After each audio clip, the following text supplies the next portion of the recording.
Hello mga kapalaboy! Welcome back to my YouTube channel. On this video, ipapakita ko sa inyo itong comparison video pala natin regarding sa 2025 Mitsubishi Montero Sport, the GLX 4x2 manual transmission at saka sa 2025 Mitsubishi Montero Sport, the GLS 4x2 automatic transmission. Mga kapalaboy, ipapakita ko sa inyo kung ano ba yung pinagkaiba ng dalawang unit na to in terms of specification ng engine, transmission, and yung mga features niya, ibibigay ko po sa inyo. Pero bago ang lahat, please don't forget to like, share, and subscribe on my YouTube channel para updated po kayo sa other video na i-share ko sa inyo. So ngayon, uumpisa natin sa harapan ng dalawang unit na to. Uumpisahan ko sa ating Montero GLX manual. Yung Montero GLX manual kasi natin, equip ito ng halogen projector headlamps with DRL. Yung DRL kasi ng ating Montero GLX manual, nakalagay yan dito sa fog lamp assembly natin. Tapos, yung headlight niya, dalawa yung kanyang bulb. Kasi meron siyang high beam na bombilya at meron din siyang low beam na bombilya na nakalagay naman sa projector. Saka, sa kanyang ano naman po,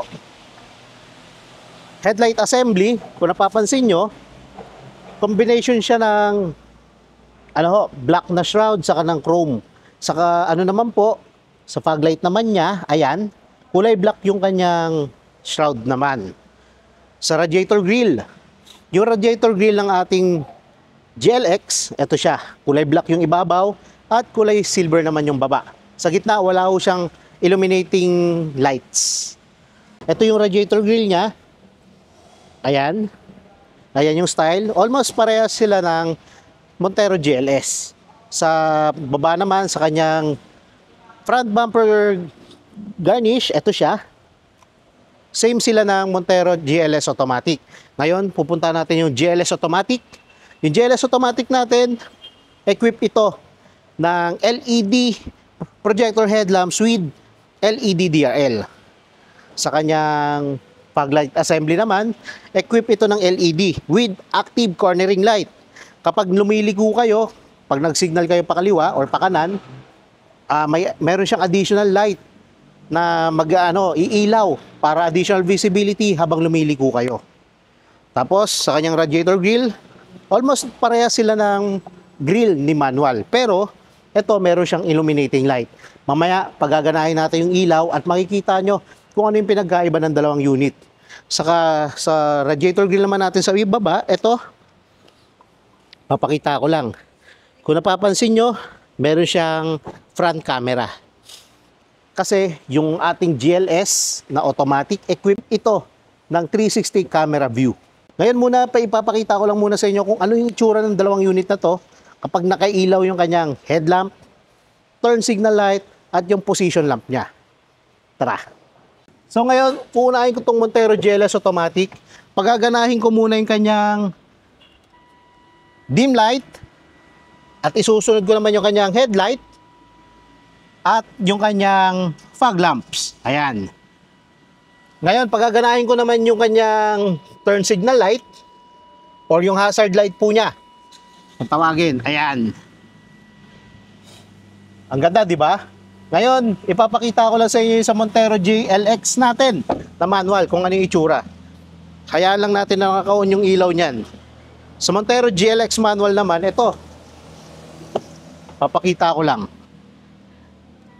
Ayan, naka-on yung dim light niya. Headlight on. At yung kanyang fog light naka-on din. Turn signal light, ipapakita ko. Or yung kanyang hazard light ulit. Yan. Ang ganda, di ba? Mga kapalaboy, ang color na pwede natin pagpilian sa GLS and GLX manual na unit ay tatlong kulay lang.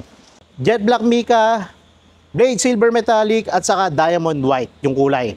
Ngayon, ang ipapakita ko naman sa inyo yung side ng dalawang unit. Pero, dahil parehas lang sila, wala namang pinagkaiba sa gilid, itong Montero GLX manual lang ipapakita ko. Yung side view po niya. Kasi ito, napakalinis ng unit na to. Kulay black, napakaganda. Sa gilid, Both variants sa atin ng Montero, equipped po yan ng 18-inch na kulay silver na mags. Yung kanyang suspension naman po sa harapan, equip yan ng double wishbone with stabilizer and coil spring. Then, both units natin, equip yan ng, naka-disc brakes lahat ng gulong. Mapaharap o di kaya yung likuran. Tapos, eto, stepboard natin, aluminum. Inuulit ko, napakagaan, pero napakatibay niyan. Side mirror cover, yung kanyang door handles, pati yung mga chrome yung inserts po niya sa mga bintana, gaya nito, ito, at saka dito, naka-chrome po yan. Napakaganda guys. Pero, yung pinagkaiba ng dalawang unit na to, si Montero GLS Automatic kasi, meron siyang sensor sa gilid. Pag binaklas natin yung gulong sa likod, bandang kanan, meron po siyang sensor doon para sa kanyang headlight leveler. Kasi kapag mabigat yung karga natin sa likod, yung tendency, aangat po yung harapan natin. Kaya yung ilaw, tataas, pero dahil Mitsubishi yung unit na kukunin nyo, meron siyang headlight leveler. Kaya gagawin niya, ibababa niya yung level ng ilaw natin kung saan hindi ito makakaapekto sa kasalubong nating sasakyan para hindi ho sila masilaw po sa daan. Ang ganda, di ba? Ngayon, ito, papakita ko lang yung gilid. Sa gilid naman, ito lang, bandang likod. Guys, napapansin nyo, medyo bare yung likod ng ating Montero GLX manual o kaya Montero GLS Automatic kasi wala siyang spoiler. Pero, kapag sa akin kayo mag-a-avail, magbibigay ako ng spoiler. Exclusive yan kapag kay Joyboy kayo nag-avail. So ngayon, ipapakita ko naman sa inyo kung ano pa yung pinagkaiba ng dalawang unit na to. Silipin natin yung loob ng GLX manual. Tara! Mga kapalaboy, silipin natin yung loob ng GLX manual. Tara!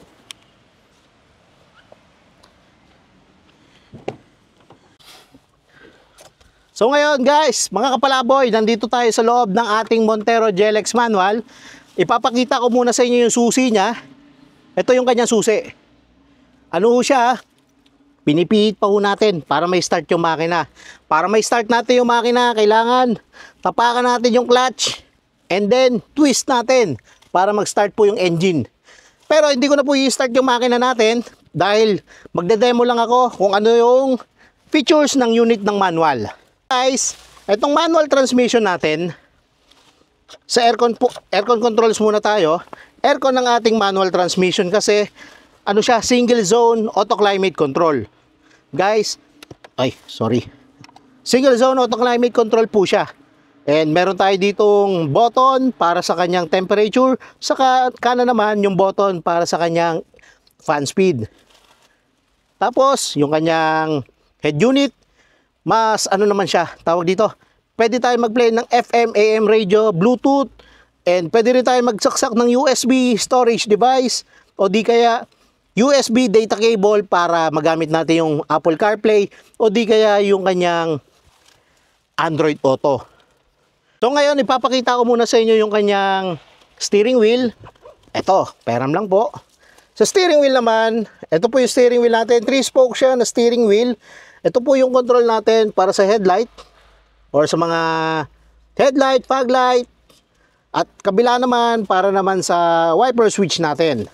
Dito sa kanyang manibela, equip ito ng audio steering remote. Ito po siya. At ito naman button na to para naman sa kanyang multi-information display. Ipapakita ko lang sa inyo. Pag pinindot ko to, ayan, trip A, trip B, tapos eco score rating. Tapos ito naman yung para sa setting or sa PMS Plus reminder, PMS reminder niya. Ito naman yung kanyang trip A ulit, trip B. Ayan, yan yung pwede nyo makita. Tapos yung kanyang multi-information display. Ayan, napakaganda. Napakakulay. Makulay po, no, 'di ba? Ayan, naka-off yung ilaw niya na, pero kung bubuksan ko yung dim light, ayan, mag-aano siya. Hihina po yung ilaw ng multi-information display natin. Analog and digital po siya. So, ang ganda. Head unit, papakita ko lang. Ito siya ulit. Pwede tayo mag-play ng FM or radio station. Bluetooth, pwede natin isaksak dyan. Napakaganda, napakakulay. Responsive yan. O, di ba? Source. O, napaka-responsive ng mga ng touchscreen monitor natin. At balik ulit tayo dito sa steering wheel. Steering wheel natin, sa right side naman, ito yung control para sa kanyang cruise control buttons. At sa baba naman yung kanyang voice command button at saka hands-free button. Yung steering wheel din natin, pakihawak lang po. Steering wheel po natin, tilt and telescopic yan. Pwede ko pong ibaba or itaas yung manibela. At pwede ko rin siyang hatakin palapit sa akin. Yan. Yan yung meron tayo dito sa Montero GLX manual. At pagdating sa safety features, dalawa po yung airbag ng ating GLX manual na variant. Dahil meron siyang airbag dito sa kaliwa or sa driver side. At meron din siyang airbag dito naman sa front passenger side. Transmission, 6-speed manual transmission po yung ating GLX na variant. Guys, regarding sa storage naman, meron siyang compartment dito or glove box. Nandito rin nakalocate yung kanyang tools at saka yung kanyang owner's manual. Tapos, additional storage device. Additional storage po dito naman sa gitna. Meron dito sa loob na 12 volts power outlet. Mamaya, ipapakita ko sa inyo yung sa Montero GLS automatic. Ito, sa gitna, 12 volts power outlet lang ang meron. Sa GLS, i-review natin kung ano pa yung meron doon. Sa ilaw naman natin, parehas lang sila ng Montero GLS automatic transmission. Meron siyang dome light or map light.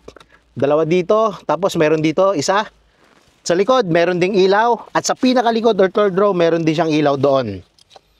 Guys, yan. Both units, equip ito ng speed sensing door lock.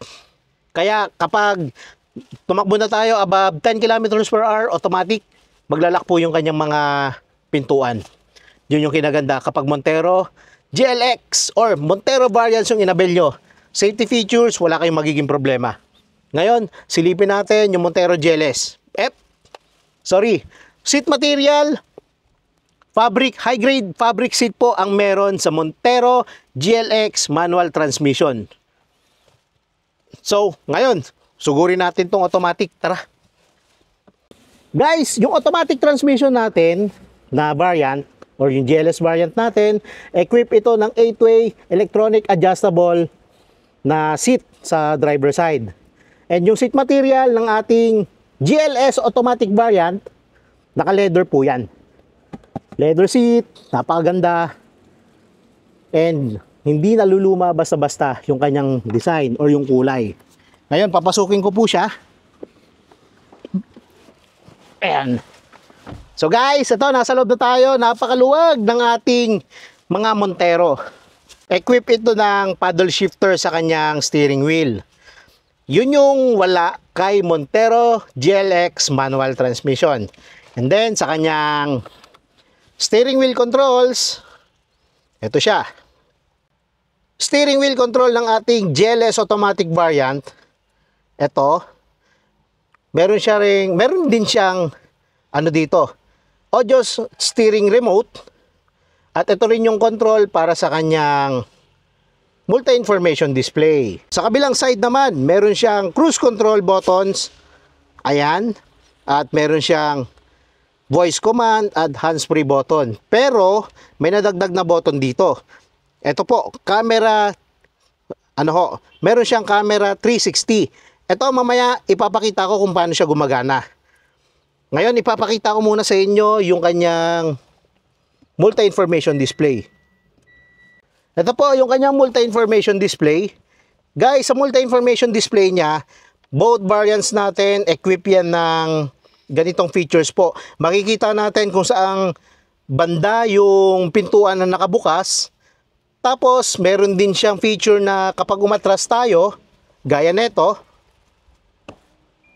ayan, makikita nyo naman kung gaano na kalapit or kung saang side malapit na dumikit yung ating bumper.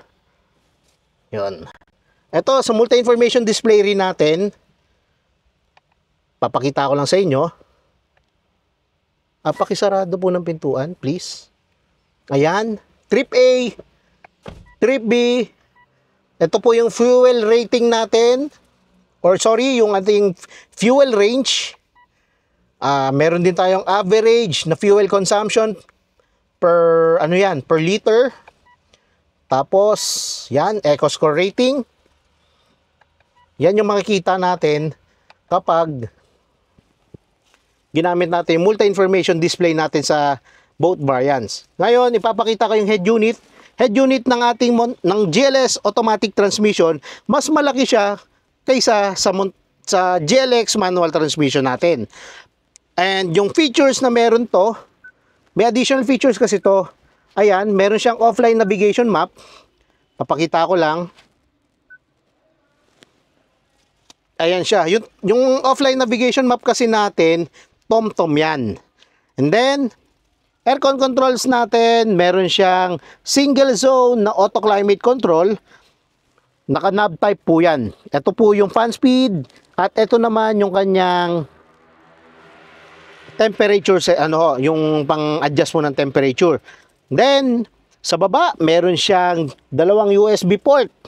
At saka meron siyang HDMI port para makapanood kayo ng mga movies or videos gamit yung HDMI port ng inyong mga devices like yung laptop or tablets. Then, equip ito ng 8-speed automatic transmission with paddle shifter po. At saka ito, yung kanyang parking brake, si manual kasi equip siya ng lever type na parking brake, si automatic naman equip ng electronic parking brake at may additional safety features pa siya na brake auto hold function. Yung brake auto hold function, ginagamit po natin yan kapag traffic o di kaya palusong, paahon yung kalsada para at least hindi ka laging nakababad ng tapak sa brake pedal. Yan yung kinaganda kapag meron tayong brake auto hold. And yung automatic transmission natin, equip ito ng hill start assist. Meron din siyang Mitsubishi Active Stability Traction Control. Isa yan sa mga safety features ng ating GLS automatic variant. At yung kanyang airbag, meron tayong airbag dito sa harapan, driver side, passenger side, meron ding, hi loves, meron din siyang airbag dito sa kanyang gilid, kung tawagin natin ay curtain airbag, at meron din tayong side airbag, harap at likod po yan. Ngayon, ipapakita ko sa inyo yung second row ng ating Montero GLS automatic. Papakita ko sa inyo kasi 12 volts lang yung power outlet na meron kay GLX manual na nakalagay dito sa kanyang armrest. Kay GLS automatic, papakita ko sa inyo kung ano yung nadagdag doon. Guys, ipapakita ko naman sa inyo yung second row seat niya.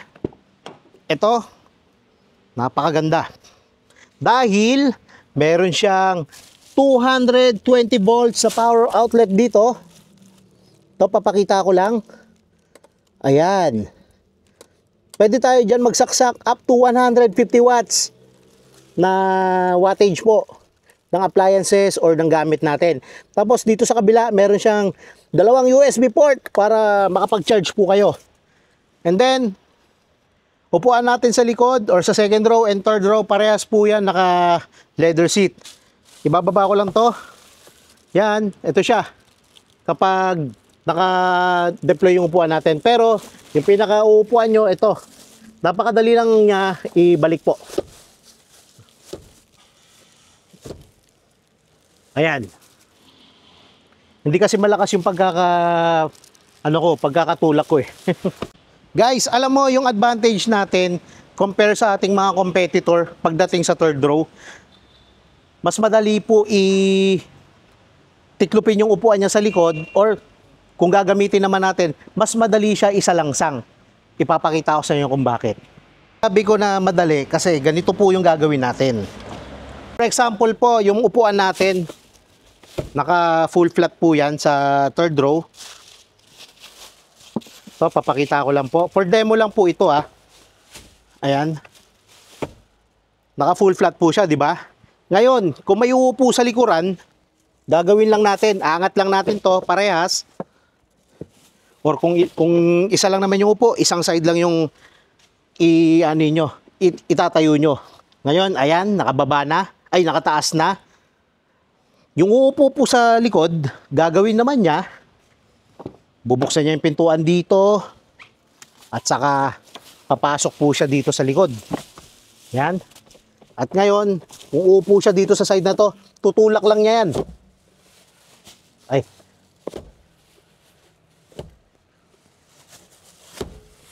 Itutulak lang niya yan para yung upuan, para pwede niyang upuan. Same dito sa kabila. Ayan. Napakadali, di ba? Kung sakali naman na may kakarga tayong gamit, kailangan nakatiklop yung upuan sa likod, sa third row. Yung gagawin lang ni driver or nung magkakarga ng gamit, hatakin muna niya itong tali na to. Parehas. Ayan. At isusunod niya nga hatakin itong tali sa gilid. Ito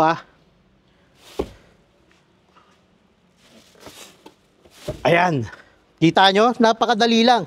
Unlike po sa kalaban nating brand, gagawin natin, iangat natin ng ganon. Gaganon natin yung third row seat. Pag sa kabila, ganon din. Napakabigat po kaya nun. Kaya ito, napakadali lang. Ang gaan, wala ka masyadong effort na gagawin dyan. Kaya, magmontero ka na. Ayan. So ngayon, papakita ko lang sa inyo yung likuran ng ating Montero GLX or GLS na sasakyan.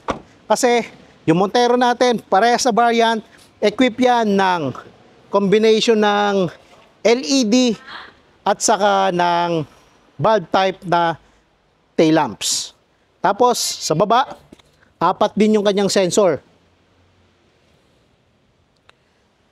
Tapos sa gilid, dito rin sa bumper natin, ito, yung bumper design niya, parehas lang sila ni manual. Yan. Parehas lang sila ni manual, guys. Guys, by the way, Montero GLS automatic variant natin, equip ito ng 360 camera view. Kaya meron siyang camera dito sa harapan. Sa side mirror, meron din. Ayan. Camera yan. Sa left side yan. Sa right side, papakita ko lang. Ikutan lang natin. Ayan, may camera din. Sa likod ng ating GLS variant, may camera din yan. So, ayun. Napakita ko na sa inyo. Pero, ipapakita ko sa inyo kung paano ba gumagana yung kanyang camera 360. Ito, papakita ko lang. Hindi ko na ikakat yung video na to para at least mapakita ko sa inyo or ma-demo ko sa inyo kung paano siya gamitin. Napakalapit. Ayan. Pasukin ko lang yung unit.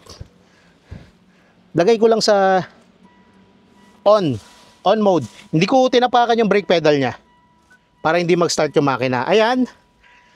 Naka-on yung kanyang naka-on yung kanyang car stereo. Sasarado ko na lang po yung pintuan para hindi tumunog yung kanyang door warning po. Guys, ngayon pipindutin ko naman yung kanyang camera 360. Yan. Or yung camera button. Ayan. Lumabas na yan. Nakikita nyo ba? Ito yung front camera. Camera sa left side, camera sa right side. Pipindutin ko po ulit to. Ito yung camera sa harapan at ito yung camera sa gilid. Camera, naka-on. Buong paligid ng sasakyan. Ayan. Tapos kapag niliko yung manibela, may line po dyan. Gumagalaw din po yan. Then, pipindutin ko ulit. Camera sa harapan at yung camera sa gilid. Or camera sa buong paligid ng sasakyan. Pipindutin ko po ulit. Ito yung view natin sa right side. At ito yung view sa harapan pa rin. Pag pinindot ko po ulit, babalik na siya sa home page po niya. Or, ano ba yan? Home view. Tapos kung i-reverse ko naman, papakita ko lang. Ayan. Makikita nyo po yung paligid ng sasakyan at yung likuran ng sasakyan natin. So, ayun po. Yun po yung, yung feature ng ating GLS automatic variant. Push button siya. Ito po yung push button niya. So guys, pag-usapan naman natin yung kanyang promo sa GLX manual and GLS automatic. Mga kapalaboy, pag-usapan naman natin yung pricing ng dalawang variant na to. Umpisahan ko sa 2025 Mitsubishi Montero GLX 4x2 manual transmission. Ang SRP niya, kapag black or kulay silver, 1,568,000. And kung kulay white naman, meron tayong additional 15,000 sa SRP niya. Kaya magiging 1,583,000 naman siya. Kung kukunin mo siya under in-house bank financing transaction, ang lowest down offer na pwede mong ma-avail para sa unit na to ay 0 down payment or 0 cash out. At ang lowest monthly na pwede mong ma-avail para sa unit na to ay 31,000. At syempre, hindi mawawala yung mga exclusive freebies para sa unit na to. Kasi magbibigay ako sa inyo ng dalawang option. Option 1, yung GT look. Option 2, Black Series look upgrade. Kaya guys, regarding sa mga exclusive freebies option natin, PM mo lang ako sa aking social media account o di kaya tawag ka lang sa number ko para mapag-usapan natin yan. Ngayon, ang isusunod ko, itong 2025 Montero GLS 4x2 automatic transmission. Tara, tingnan natin. Ang SRP kasi nito, 1,899,000 para sa black or silver color. At kung kulay white naman po siya, 1,914,000 yung kanyang SRP. Tapos guys, lowest down offer na pwede mong ma-avail para sa unit na to ay 79,000. Exclusive yan kapag na-aprobahan ka kay BDO, BPI, or RCBC. Then, mayroon siyang free 1 month. At hindi pa doon nagtatapos yung offer natin ha. Kasi meron tayong exclusive freebies dito gaya ng kay GLX manual variant. O, GT look o di kaya Black Series look. Kaya inuulit ko, tawag ka lang sa number ko o di kaya mag-message ka sa aking social media account. Para naman sa requirements natin, napakadali lang. Kung ikaw ay OFW, seaman, regular employee, o di kaya business owner, 2 valid IDs, proof of billing, proof of, proof of income. Proof of income lang yung ipoprovide mo. At saka 3 months latest bank statement. At saka guys, regarding sa online application form, message ka lang sa akin, pag-usapan natin kung paano ko isa-send sa'yo. At ngayon, guys, bare month na. Kaya kanino ka pa mag-avail? Dito na kayo mag-avail sa akin o di kaya kay Christine Salazar Olimba. Kasi kami lang yung makakatulong sa inyo para matupad natin yung pangarap nyong Mitsubishi unit. Kaya tawag lang kayo sa number na nakalagay dito sa screen o di kaya mag-message kayo sa aming social media account.